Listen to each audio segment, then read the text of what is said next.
Suomen vesistöt ovat ainutlaatuinen osa luontoamme, mutta ne ovat myös herkkiä muutoksille. Metsätalouden toimenpiteiden seurauksena vesistöihimme kulkeutuu muun muassa ravinteita, kiintoainesta ja orgaanista hiiltä. Kuormitus aiheuttaa vesien tummumista ja rehevöitymistä.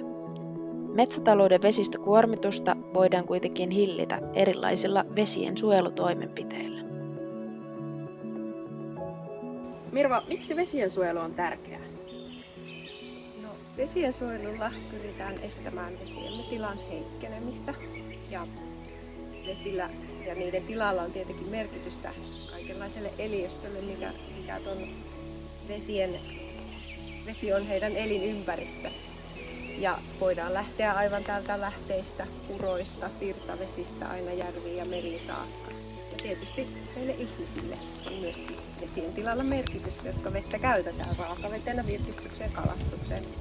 Ja vesien suojelu on myös vesiemme ekologisen tilan siitä huolehtimista ja parantamista, josta tulee tietysti myös sitten lainsäädännön kautta velvoitteita.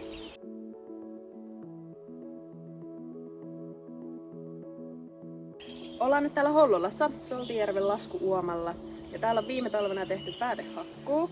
Ja hakkuualan läpi kulkevaan, osin kaivettuun purouomaan on hakkuissa jätetty kapea suojavyöhyke. Hakkuiden jälkeen purouomaan rakennettiin uppopuupuhdistamo Vesijärvi-säätiön pilottina osana Metsäkeskuksen ilmastokestävyyttä ja ympäristöviisasta vesien suojelua hämäläismetsiin hanketta. Karri, miksi juuri tällä kohteella oli tarvetta vesien suojelulle? Me saatiin yhteydenotto tästä hankkeesta kuntaan ja kartoitettiin sitten vaihtoehtoja ja tämä oli joka tapauksessa tulossa hakkuuseen. Ja me katsottiin, että tämä olisi soveltuva kohde tämän kaltaiselle pilottihankkeelle.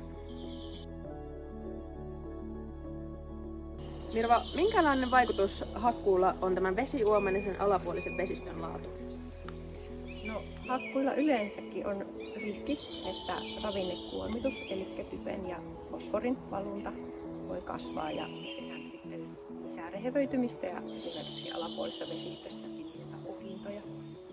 Sitten etenkin turvemailla tehdyt hakkuut tai maanmuokkaukset voi sitten johtaa tähän humuksen ja raudan huuhtoutumiseen, mikä puolestaan lisää vesistöjen tummumista. Ja myös kiintoainesta voi lisätä, mikä voi sitten tukkia esimerkiksi kalojen kutupaikkoja. Lisäksi varjostuksen väheneminen vähentää sitten tai lämmittää sitä uomaa ja voi sitä kautta myöskin vaikuttaa ilmastoon.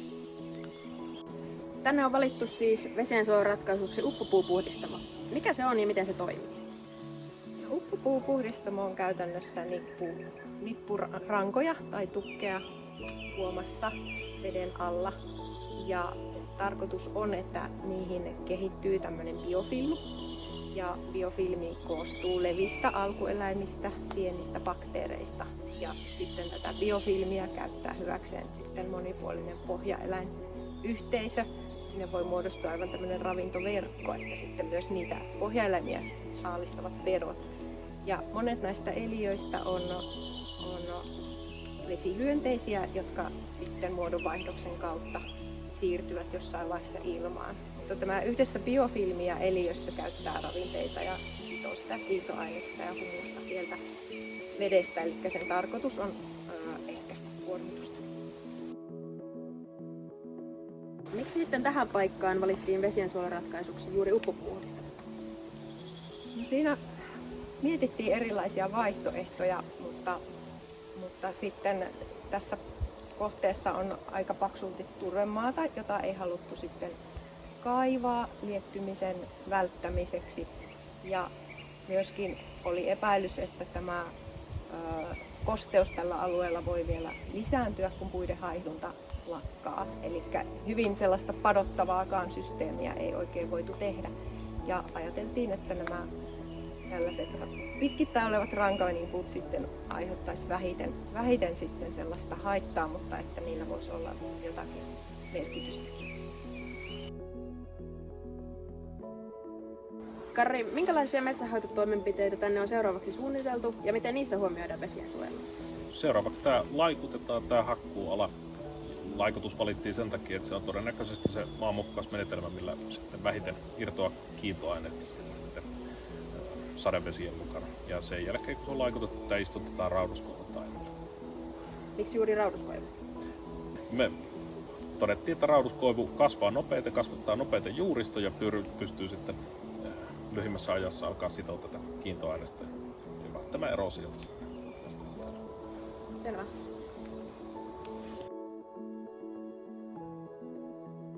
Millaisena näette vesiensuojelun tulevaisuuden metsätaloudessa ja voisiko nämä uppopuupuhdistamot olla yksi yleistyvä ratkaisu? No, varmasti vesiensuojelutoimille tarvetta on tulevaisuudessakin, että metsätalous ei ole katoamassa Suomesta, että päinvastoin hakkuita on tehty aika paljonkin viime aikoina ja vesiensuojelutoimia varmasti koko ajan myöskin kehitetään. Että tietenkin kaikki sellaiset toimet, mitä voidaan siinä metsähakkuissa esimerkiksi huomioida ja metsän käsittelyssä, että ei lähde sitä kiintoaineesta liikkeelle, on niitä kaikkein tehokkaimpia, koska sitten aina kun se on jo uomassa, niin se pysäyttäminen on vaikeampaa. Mutta erilaisia toimia on ja tämä uppopuupuhdistamo on jo yleistymässä, eli tässä on ollut Itä- ja Keski-Suomessa kokeiluita, Suomen ympäristökeskuksen hanke, missä näitä on tutkittu ja nämä tuntuu yhdeksi keinoksi sitten lisää olevan tulossa. Tämä on saanut entistä enemmän jalansijaa huomiota tärkeänä asiana tässä metsänhoidon suunnittelussa.